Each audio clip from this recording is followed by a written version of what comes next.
In today's video, I'm going to teach you how to transfer Airtable ownership in just 5 minutes. If you've ever found yourself in a position where you need to hand over ownership of an Airtable base, this guide will make the process simple and straightforward. Let's begin by navigating to the Airtable platform, which is easily accessible through any web browser. Once you're there, you'll need to log in. Simply click on the Sign In button, which is typically found in the top right corner. Enter your login credentials as prompted. This will direct you to the Airtable homepage, where all your existing bases are organized and displayed. Once you're on the homepage, it's time to locate the specific base you want to transfer.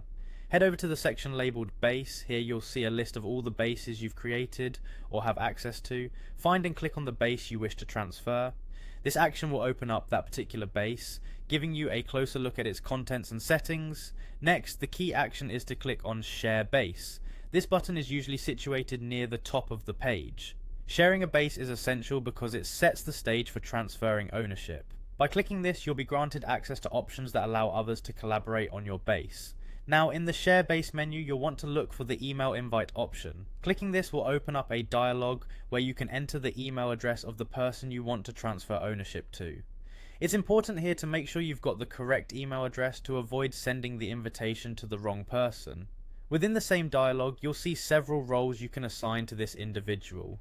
Crucially, you'll need to select the creator role from this list. Assigning this role is imperative because it grants the recipient full access to all the base's functions, essentially transferring the ownership responsibilities over to them. Once everything is set, all that's left is to click Invite. By doing so, the new owner will receive an email with an invitation to join as the base's creator. After they've accepted this invite, your job is complete. They'll now have all the rights to manage and modify the base as they see fit. And that's it, you've successfully transferred ownership of your Airtable base. It's as simple as that. Remember, you can always reach out to Airtable support if you encounter any hiccups or have additional questions along the way. Thank you for watching, and I hope you found this tutorial helpful.